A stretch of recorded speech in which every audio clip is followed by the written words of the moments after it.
Thomas J. Grayson was born November 23, 1962 and died on March 20, 1995 at the age of 32 years old. Executed by lethal injection at Oklahoma State Penitentiary, McAlester, Oklahoma. The reason for the execution was to commit two murders. One victim was Hilda Johnson, an 87-year-old woman.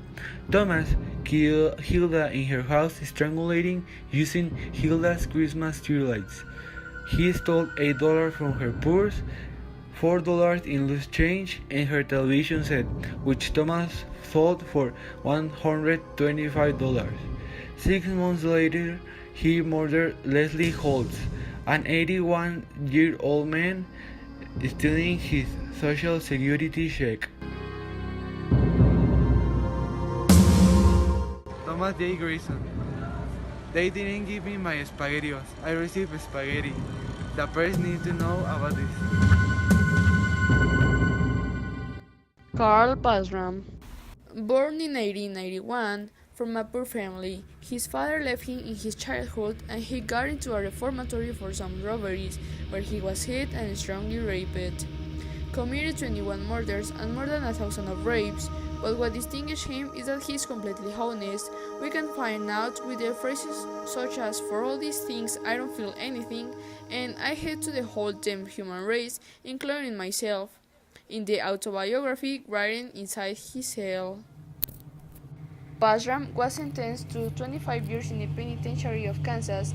There crushed the skull of the laundry attendant with an iron bar. He was transferred to the death row and denied human rights help to avoid hanging, till 1930, when he finally achieved the death. Carl Pangram. Hurry up, bastards, I could kill 1,000 men while you're wasting my time.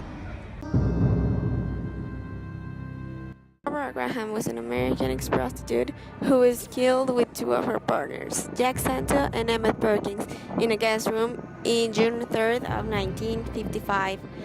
They were judged by a robbery that ended up killing a widow. Her full name was Barbara Elaine Ford Graham, and it was also called Bloody Bess. She was born in June 23rd in 1923. In Oakland, California, she had 3 kids when she died. She was married and also judged for lying by his crimes. His story was told in the movie I Want to Live. She was the 3rd woman who was killed in a gas room in California. The moment of her death, she asked for a piece of fabric so that she couldn't see the others dying. Barbara Graham. Good people are always so sure that they are right.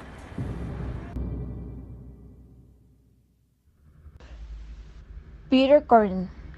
He was a man from Germany. His family was very ordinary and simple, but at the age of 13, he started murdering cows and sheep to have sexual relationships with them. Then, his nickname became the Vampire of Dusseldorf because he has a sexual attraction to the blood running out the bodies.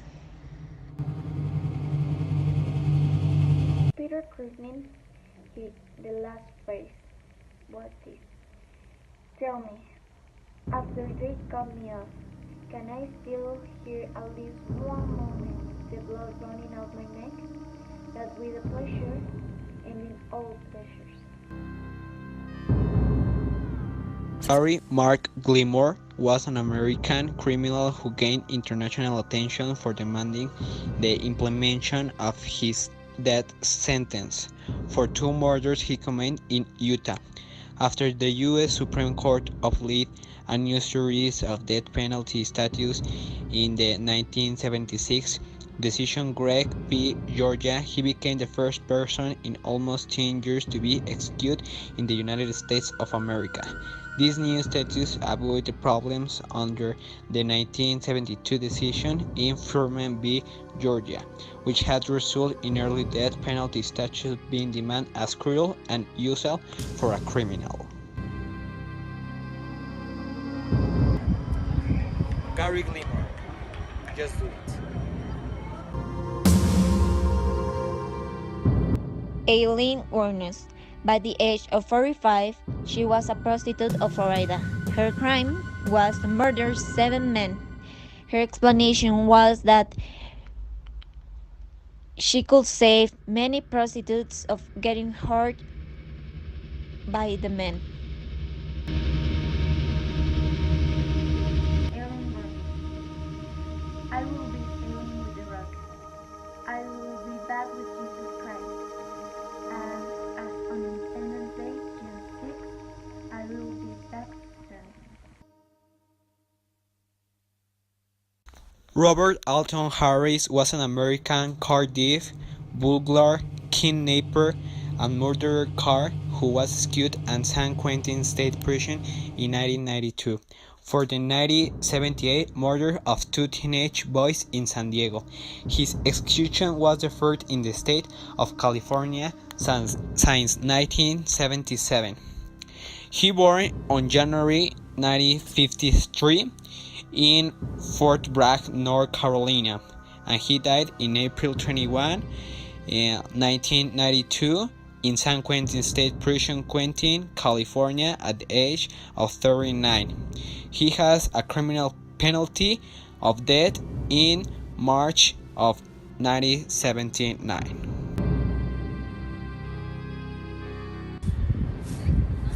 Robert Alton Harris. You can be a king or a sweeper, but they all dance with death.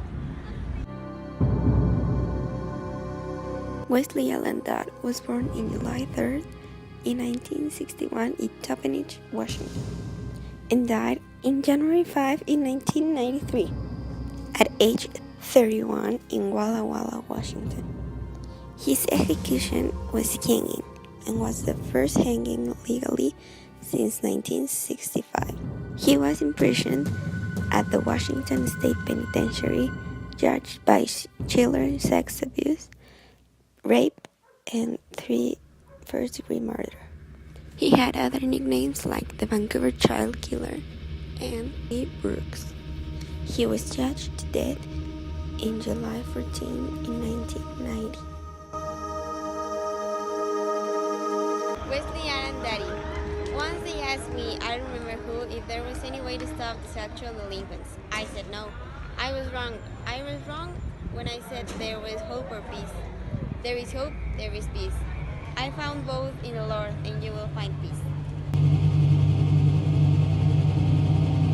George Appel was born on January 19, 1947 and died on October 7, 1966, executed by lethal injection in Texas. The reason was for rape and kill 2 women.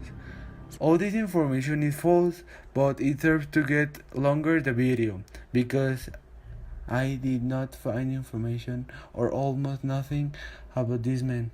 Now, this information is true. George Appel was responsible for killing a police officer and was executed by electric chair in 1928. George Appel. Well, gentlemen, you're about to see a cooked apple. Christopher Emmett died at the age of 36, executed by lethal injection. Emmett and with his co-worker John Langley one night bought some food and grilled for the whole crew. Then they all played cards back at the moat. As Langley slept, Emmett hit him over the head with a lamp, beating him to death. He robbed him of $100, then bought and smoked some crack cocaine. He later called the police to report a break-in, but soon the evidence pointed to him and he finally confessed. His final statement was, "Tell my family and my friends I love them. Tell the governor he just lost my vote. You all hurry up, I'm dying to get out of here." Christopher Scott Emmett, hurry up, I'm dying to get out of here.